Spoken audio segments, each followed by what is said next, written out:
Bienvenidas y bienvenidos a un programa más de Era Verde. Hoy nos encontramos desde el Museo Nacional, a quienes les agradecemos por recibirnos. Y hoy vamos a estar conversando sobre el sexto Censo Nacional Agropecuario y los resultados que se dieron a conocer en mayo de este año. Este censo nos incumbe a todas las personas, sean agricultores o agricultoras, ganaderos o personas que consumimos en general cualquiera de estos productos. Y como indicó un reporte de la periodista Fabiola Pomareda de la asociación Voces Nuestras, este censo nos muestra una de las realidades más críticas que tiene la producción nacional, y es el hecho de que la mayoría de producción es para exportación y no para consumo nacional, lo cual por supuesto que tiene que ver con el tema de la soberanía alimentaria y de que no se le está dando importancia a este tema. Para conversar sobre los resultados de este censo, nos acompaña hoy José Yaguno, quien es investigador del Instituto de Investigaciones Sociales de la Universidad de Costa Rica. ¿Cómo está? Muy bien, gracias por la invitación. Muchas gracias a usted por acompañarnos. Y también nos acompaña Edwin Pérez, quien es ingeniero agrónomo y profesor de la Universidad Técnica Nacional. ¿Qué tal, Edwin? Hola, y muy agradecido porque me hayan tomado en cuenta. Muchas gracias de verdad a ambos por acompañarnos.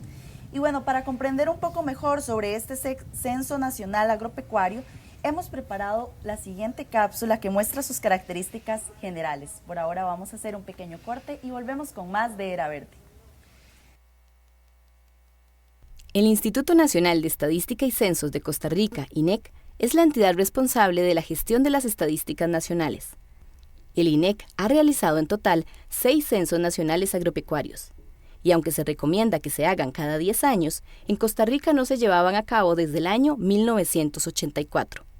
Por esta razón es que existía tanta expectativa con el sexto Censo Nacional Agropecuario, que se ejecutó con la colaboración de diversas instituciones en junio de 2014, y cuyos resultados se dieron a conocer en mayo del presente año. En el sexto Censo Agropecuario se contabilizó un total de 93.017 fincas, dedicadas a la agricultura y a la ganadería, lo que representa el 47.1% del territorio nacional. Los resultados del sexto censo indican que las principales actividades de las fincas agropecuarias se dedican al ganado vacuno y a la producción de café. El café, entendido como un cultivo permanente, sigue a la delantera de la producción en el país. Sin embargo, otros cultivos permanentes también tuvieron grandes aumentos en las últimas 3 décadas. La palma aceitera aumentó en 294,6%, mientras que la caña de azúcar un 37,6% y el banano 60,2%. Por último, la piña tuvo un grandísimo aumento del 1.422%. Comparando los datos actuales con los que se tenían en 1984, se observa que la producción del melón aumentó su área cultivada 2.585,1%, seguida por la yuca, que aumentó 257,1%. Sin embargo, otros cultivos anuales más bien disminuyeron sus áreas sembradas. El arroz descendió un 32,3%. El frijol se siembra cerca de la mitad de lo que se hacía hace 30 años. Y ni qué decir del maíz, cuya área cultivada disminuyó en un 73,1%. Uno de los resultados más llamativos es la caracterización de las personas productoras. Se contabilizaron muy pocos jóvenes y muy pocas mujeres como personas productoras. Este y otros resultados del sexto Censo Nacional Agropecuario 2014 pueden ser consultados en los diferentes medios que se pone a su disposición en el INEC. Consúltelos, infórmese y saque usted sus propias conclusiones.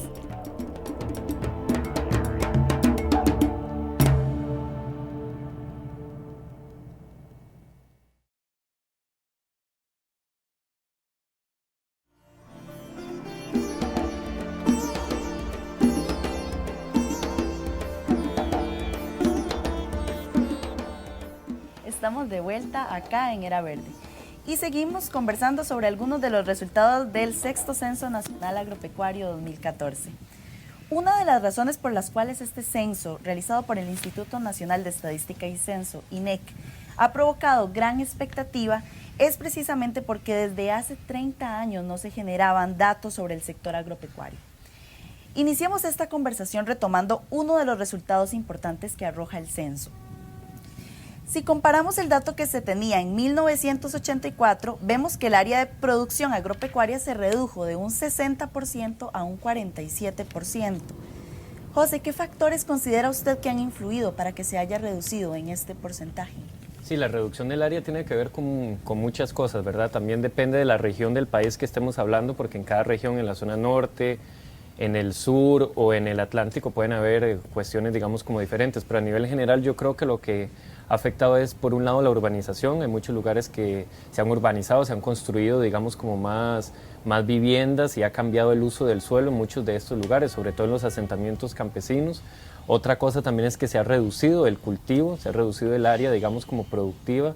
Hay mucha gente que ha dejado de cultivar algunas cosas, sobre todo arroz, frijoles, maíz, se han cambiado otras actividades. Y otra cosa también tiene que ver con las personas que han migrado sobre todo a la ciudad o que han migrado a trabajar en otros sectores. Entonces esas fincas normalmente se han dedicado a otras actividades, pasan al turismo, a conservación, a otro tipo, digamos, de actividades. Entonces todas esas cosas juntas han hecho que todo el área, digamos, productiva dedicada a la agricultura se haya disminuido en el país. Exactamente, y también hay otro dato que nos muestra el censo, que es precisamente que los productos con más zonas cultivadas son básicamente los productos, los monocultivos que se usan para exportación, como por ejemplo la piña, el café. Don Edwin, ¿qué características tienen este tipo de cultivos? Sí, básicamente la tierra de uso agropecuario costarricense está en pastos, que es el principal uso, pero dentro de los cultivos permanentes, como usted lo mencionó, la orientación es muy exportadora, ¿verdad? El café es el producto número uno en términos de número de productores, participantes, un sector muy tradicional dentro del agro costarricense, con, yo diría que relativamente buena organización, sector cooperativo metido, un instituto que lidera el sector.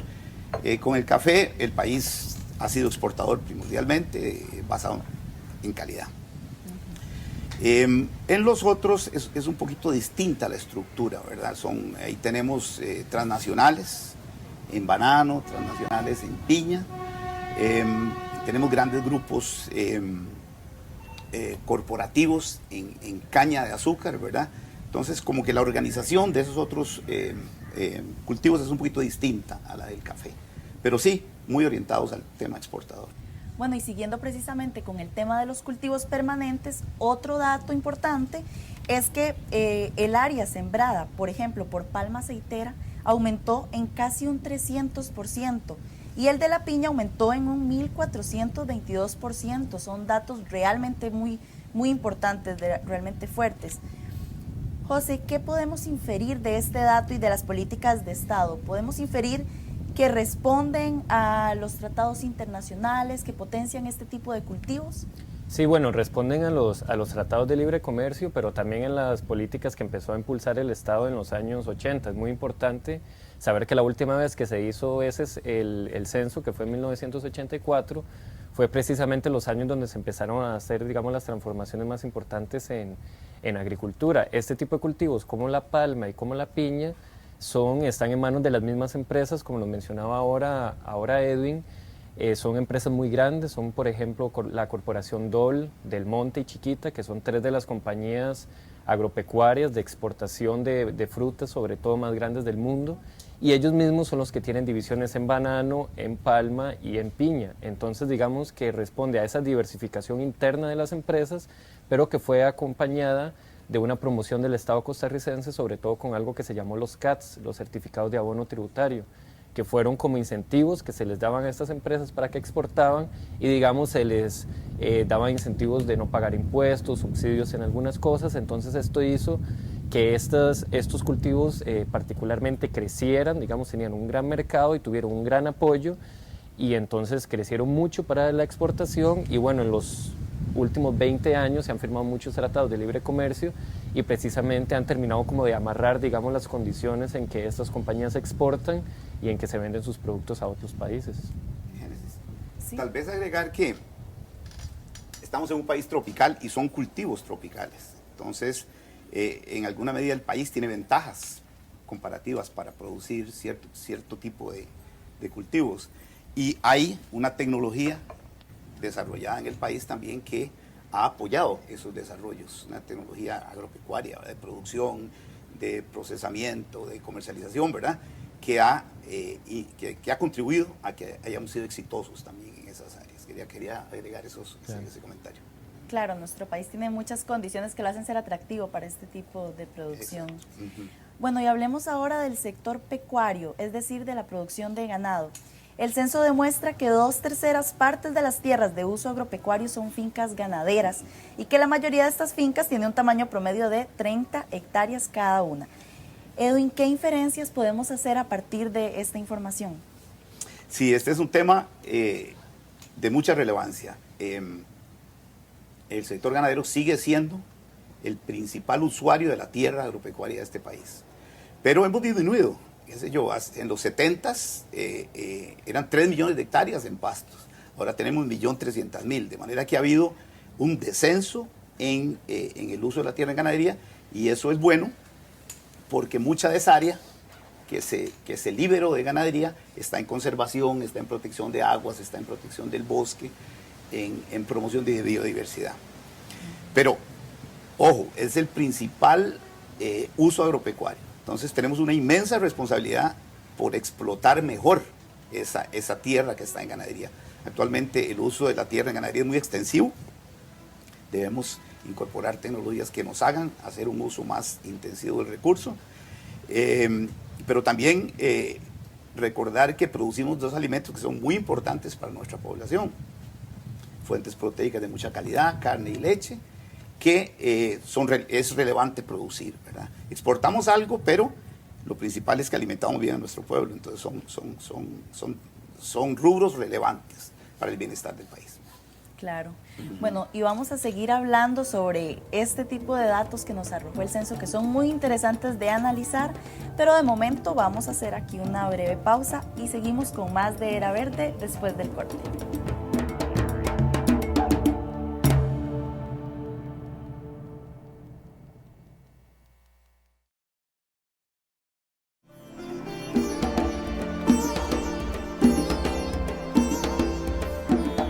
Seguimos con más de Era Verde y estamos desde las instalaciones del Museo Nacional conversando sobre el 6º Censo Agropecuario 2014.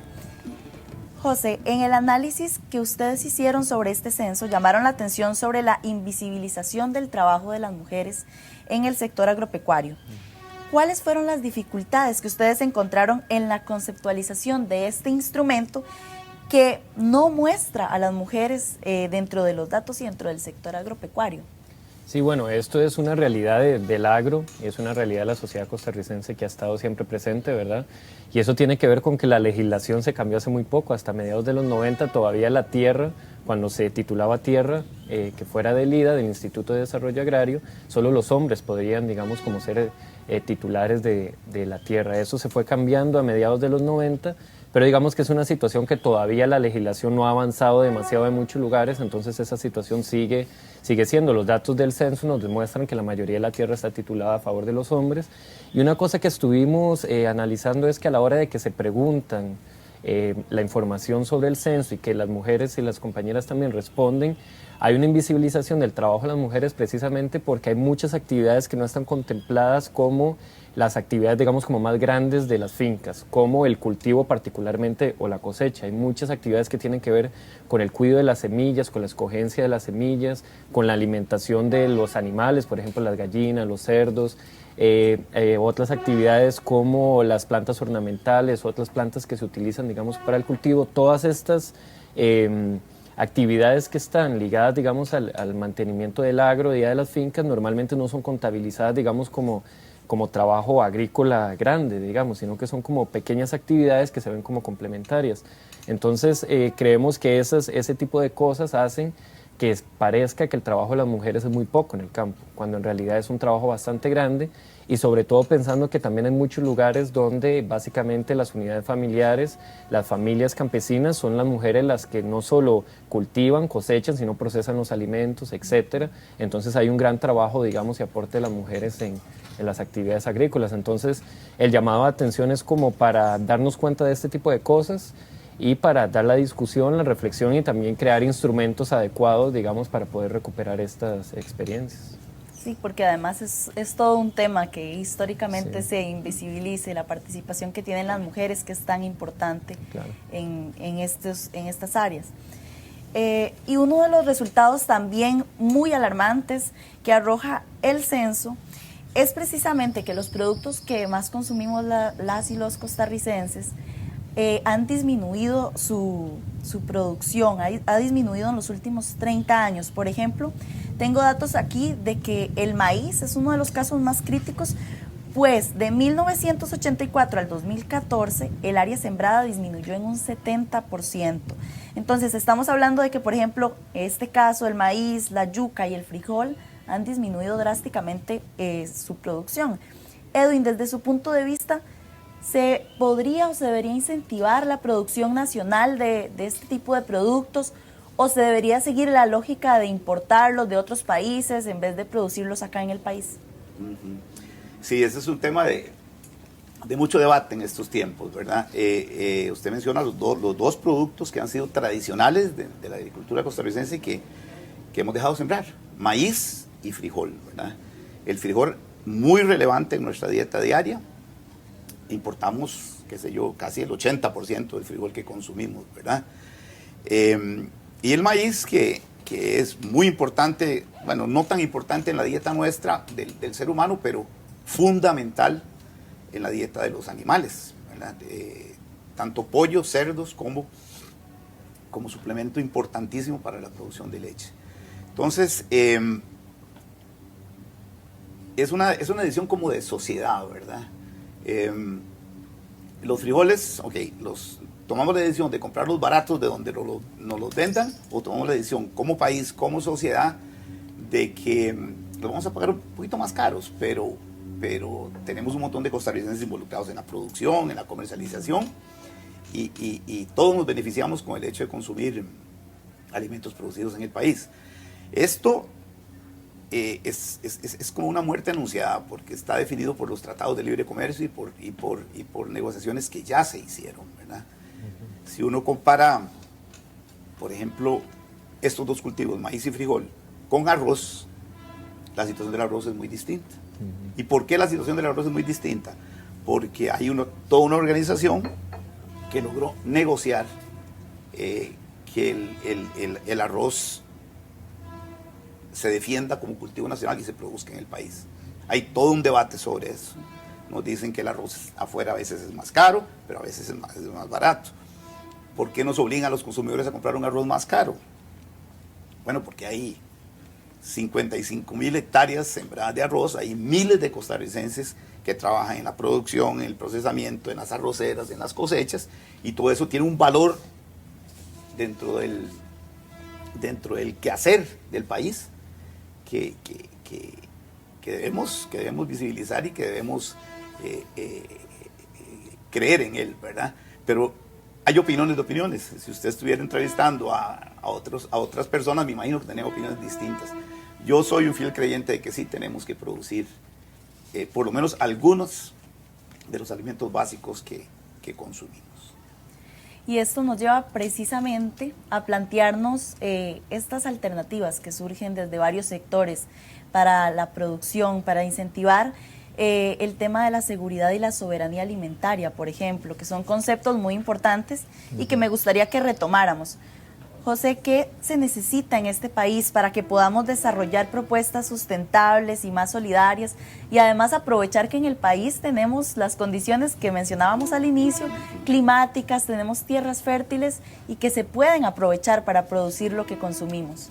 Sí, tal vez yo lo primero que quería aportar era la diferencia entre seguridad y soberanía alimentaria, porque a veces se usan, digamos, como los dos para hablar de las mismas cosas. lo primero que habría que decir es que la seguridad alimentaria tiene que ver con la capacidad, digamos, de como consumidores de acceder a los alimentos. Y ese acceso a los alimentos puede ser importados o puede ser producidos nacionalmente. Entonces, eso nos lleva, digamos, como al tema más de acceso a la alimentación independientemente de cómo se produce y dónde se produce, digamos. Eso es como el concepto más básico, digamos, más claro de la seguridad alimentaria. La soberanía alimentaria es un concepto mucho más amplio que no solo tiene que ver con el acceso a los alimentos, sino cómo se produce, quiénes lo producen, en qué condiciones, si se utilizan químicos, si no se utilizan químicos, todo este tipo de cosas. Entonces yo creo que es importante, digamos, que las personas manejen esa diferenciación, porque el concepto de soberanía alimentaria nos da una visión muchísimo más amplia de la seguridad alimentaria, que es parte, pero que no lo contempla, digamos, como todo. Y yo personalmente lo que creo es que se debe incentivar la producción local de los alimentos, ojalá de la mayoría de los alimentos, porque eso también no solo nos da la posibilidad de que la gente tenga acceso directo a los alimentos, sino también que le da más trabajo a las personas, como ahora estábamos conversando. Hay muchas personas, a pesar de que ha disminuido el área agropecuaria, que se siguen dedicando a las actividades del campo. Gran parte de las exportaciones tienen que ver con productos que vienen también de la agricultura. Entonces es un tema que es fundamental para el país y que es importante no solo que se produzca localmente, sino que se discuta también cómo se produce.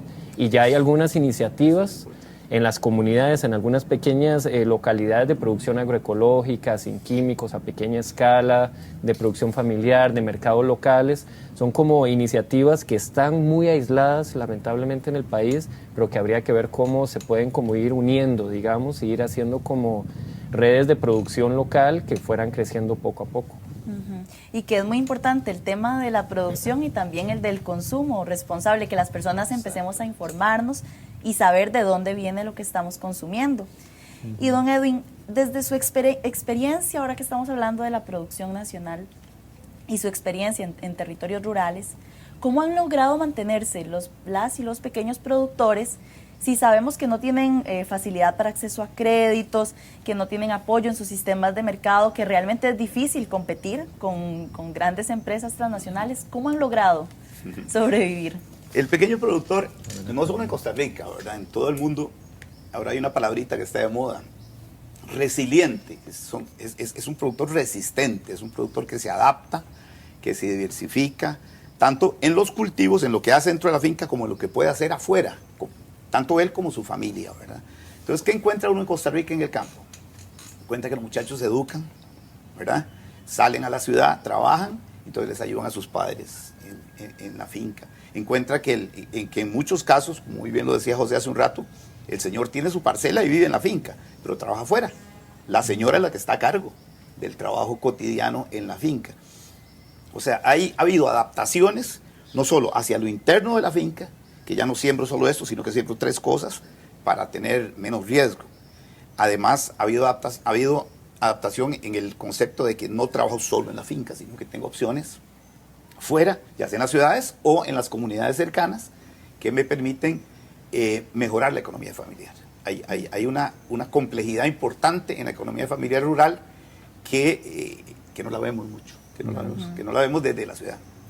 Y ahora, es todo un tema también la cuestión del relevo generacional. ¿Hay personas jóvenes que estén asumiendo las labores agropecuarias? Sí, eso es una pregunta compleja, ¿verdad? Porque por lo menos en la experiencia que yo he estado, que ha sido más en comunidades del Caribe y en la zona sur, es un tema bien difícil porque la mayoría de los jóvenes, la verdad es que no quieren quedarse en el campo porque son muy difíciles las condiciones, digamos, no solo por un tema de que si quiero o no, sino porque realmente las condiciones son difíciles, digamos, toda esta complejidad de sembrar varias cosas, de diversificarse, de tener que trabajar en varias actividades, hacen que vivir en el campo sea complejo, digamos, si se quiere, digamos, como tener una vida con las mejores condiciones posibles, digamos, es un poco complejo.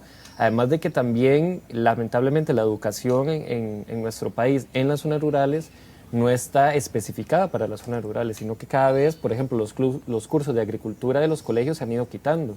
Entonces la educación está, digamos, como más orientada hacia vivir en la ciudad, hacia tener un salario, trabajar en una empresa, etcétera, etcétera. Entonces ya la gente desde muy pequeña va diciendo, bueno, vivir en el campo no necesariamente es como lo que yo quiero hacer, no quiero hacer lo que hacían mis papás, mis abuelos, y el censo lo demuestra claramente que la mayoría de la gente que sigue en el campo es gente de 50 años para arriba, ¿verdad? Es una población, incluso personas de mayores de 65 años que siembran, es una población muy grande todavía. Entonces, el problema del relevo generacional es un problema muy grande, digamos que ya lo estamos teniendo, y que sí en algunos lugares se está viendo un relevo y hay un fenómeno que es, creo yo, pequeño, pero que también está sucediendo, que es que varias personas jóvenes de las ciudades, de San José de Heredia, sobre todo del Valle Central, están retomando la agricultura.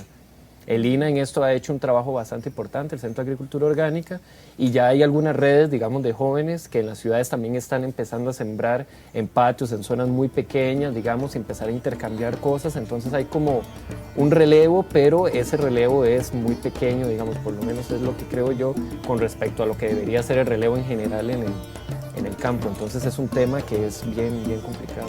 Claro, sí, también tiene que ver precisamente con las condiciones, que se den condiciones favorables. Bueno, y lamentablemente se nos acabó el tiempo, pero muchísimas gracias a ambos por acompañarnos, de verdad. Y gracias a ustedes que también sintonizaron este programa de Era Verde. Les dejamos con más de la programación de Canal UCR, donde hacemos televisión con sentido.